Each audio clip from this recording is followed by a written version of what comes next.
มาซ้อมแม่ศิลปะอีสานได้ประมาณนี้นะ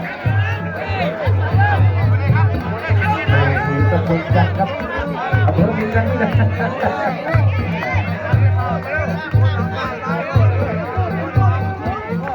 เตะขวามาแต่พยายามจะตัดล่างครับยอดพยัคฆ์รุ่นพี่วงในช่วงบทที่ยกทีนี้เป็นงานของอาวุธนะช่วงพักยกให้ทีมงานเป็นเชื่อด้วย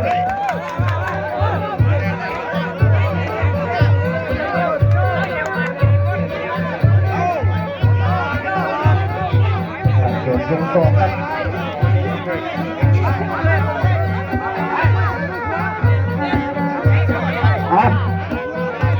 เกมยกที่สองครับ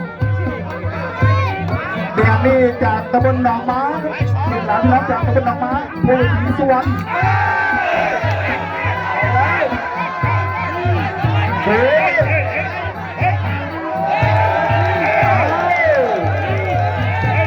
ดูได้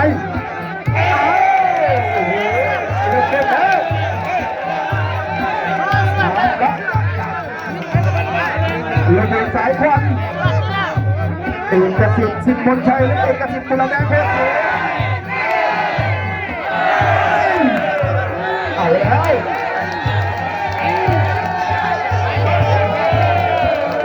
ตัวมวยต้องจับตาดูให้ดีนะครับ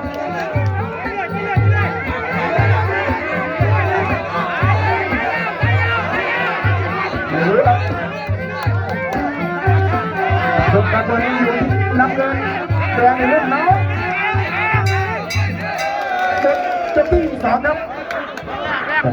นี้ครับสนุกกับคู่ต่อไปครับเริ่มใหม่ครับยกที่สามครับคุณช้างครับ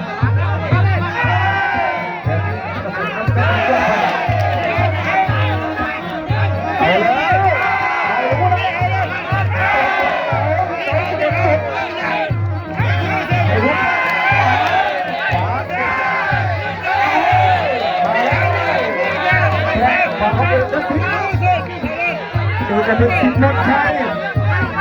สิบอยู่ละดู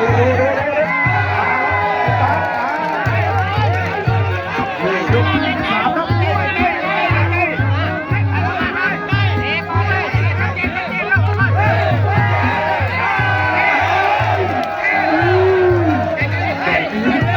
เป็นแรงครับ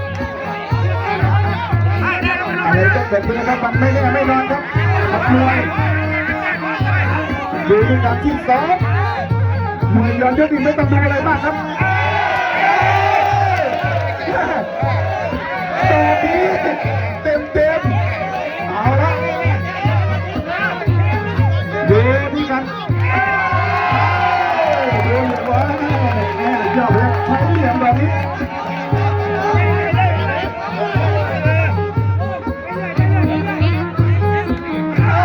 ดิบมาครับมา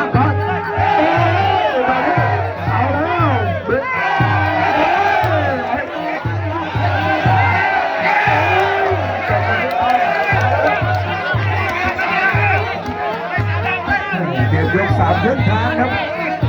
แหม6กับ8,000อายุอานามแดงดู40กว่าน้ำเงิน50นะรถสภาพสวยดอพิทักษ์สกุลกระพุ้งสีขาดเอาใครออกก่อน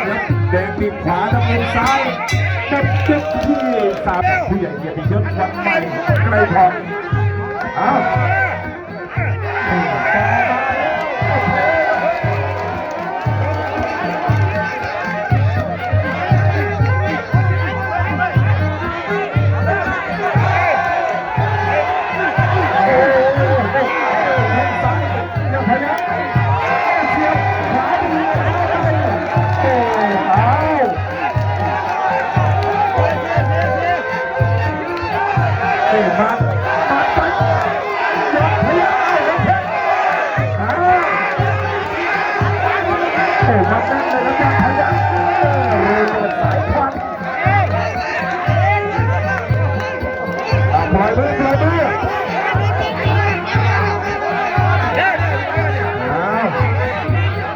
4นะเอกสิทธิ์สุดยอดไทยแข้งขวา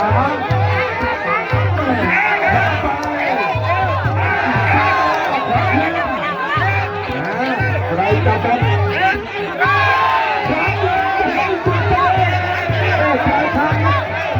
โอ้ยดีแล้วตายอีกแล้ว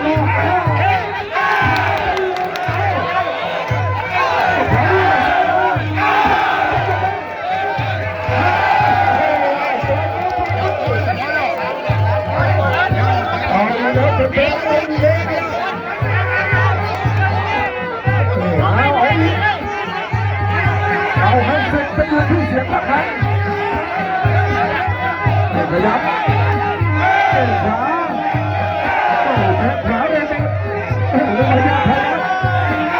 เสียบขวายัดซ้ายนี่มาบิ๊กเลยครับยอดพยับที่4ครับท่านครับ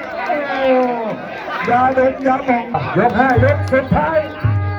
60,000กับ8,000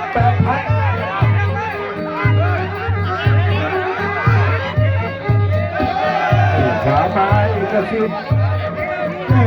ส่งสัญญาณขวายอดพยัคฆ์ยักษ์ยิ้มเอาขวาขึ้นมาอย่าชะล่าใจนะ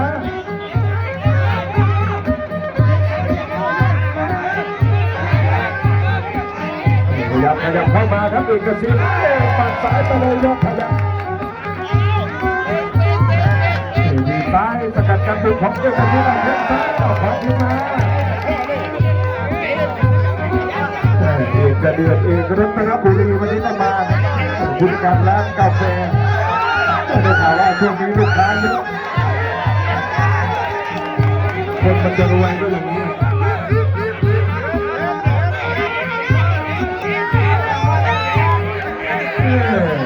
ต้องบอกว่าคู่นี้เก่าครับนี่ย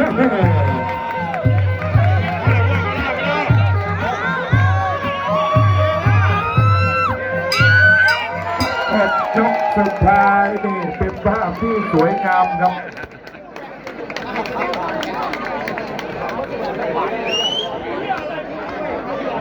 เฉยเลือกจับแล้วเจ้าของสีเสียกันเลยช่วยเมืองกับยอดพยัคฆ์ภูมิสาการเกษตรนะครับเราจะไปยก3หลังจากที่มัดแต่งเนื้อแต่งตัวเซ็นสับเสียวิญญาณเป็นยังไงเนาะโปรโมเตอร์สุดยอดมวยสยามเนี่ยที่ลูกลุงบีบเลยเป็น2นะคู่นี้นะสมเด็จชัยสุวรรณผู้ชี้ขาดครับเกมยก3ครับแดงยอดประยุทธ์นักเรียนซุปเปอร์อาร์มเขาเก่งกระแทกกันนะครับบนนี้เดี๋ยวนี้เรื่องขวายังไงโอ้โหนะครับจังหวะจะถึงแค่นี้ครับ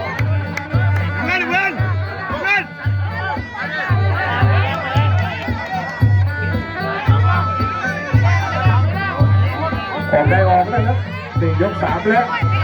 มวยไทยยุคนี้สมัยนี้ยก3ต้องออกมาลุ้นเอาหัวทำได้ซ้ายมาสุดยอดซ้ายมา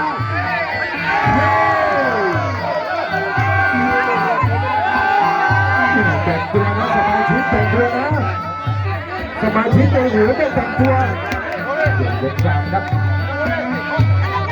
ผูกขัดเป็นยังไงเป็นผูกขัดเป็นต้องการการโอ้เยี่ยมเลยแต่ยังไงก็ดูแลพี่ชายด้วยไทยเยี่ยมขวาเสียบขวามาเอาซ้ายคืนขวามาซ้ายใจถูกเข่านะครับเข่าเจอนี่พยายามดึงตั้งกระเทียมซ้ายแย่ครับยกที่3ครับเป็นแฟน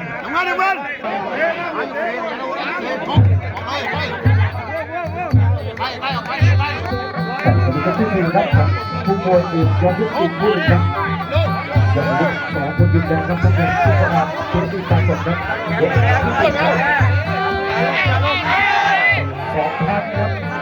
ลูกที่อย่าเอาลึกนิดเดียว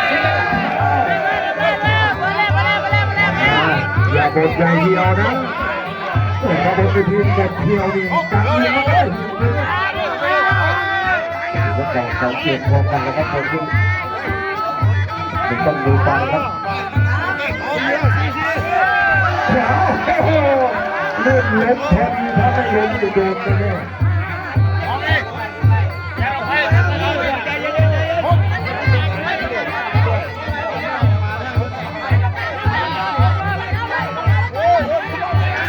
ขวาไปเยอะเลยจอดอาวุธสุภาพยับขยับ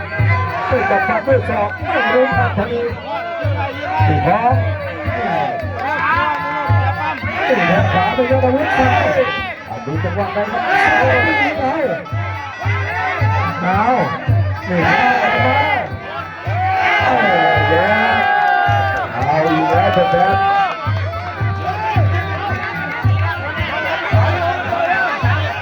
เป็นทุกทีครับทำได้ครับทำได้ครับ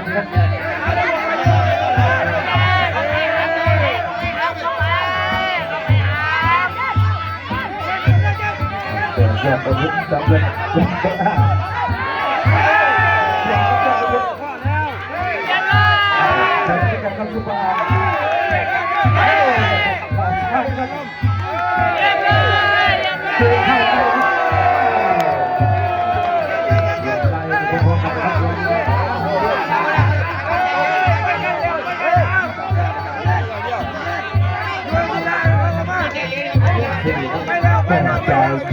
สมคิดชัยเนตรไม่ทราบว่าผลประกอบการเป็นยังไงนะทีมงานเตี้ยสเตนเลสออกแรงครับเราให้ตัวเรื่องครับที่เขาจะขี่บอลยกที่4นะครับยกที่5ยกสุดท้ายครับดูยกสุดท้ายครับสงครามสงบสุดท้ายดู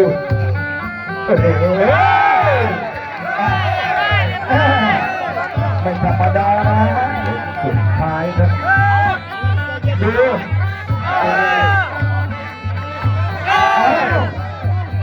โอ้ยดูนี่ครับเรียนรู้เรียนเพียงนะเจ้ารุ่นน้องมันนี่เลี้ยงนี่ฮะเจ้าอาวุธเจ้าชนะไอ้สุดท้ายเอามาที่เรารุ่นชื่อยอดอาวุธ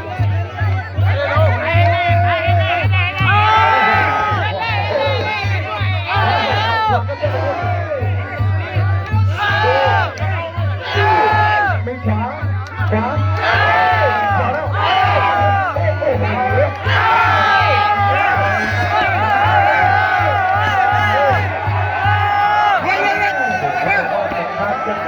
จะไปกับสุดท้ายความขยันความขยันเ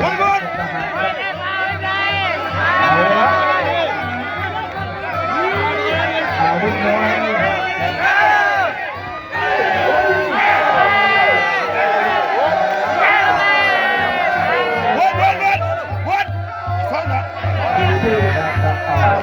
เหลี่ยมมวยครับนี่เจ้าพ่อดูกันเลือกอาวุธเร็วทีเดียว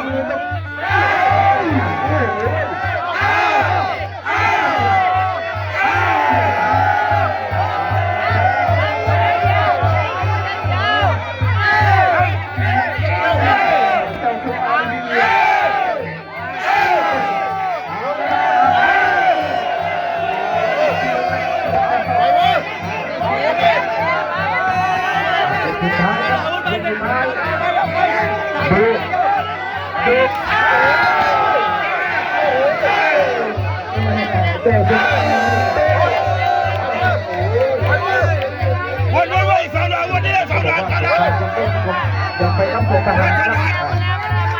เอาแล้ว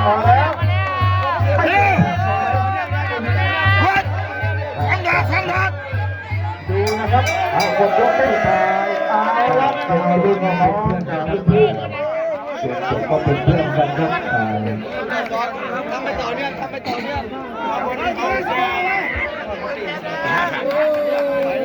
คดีจะได้ที่เลย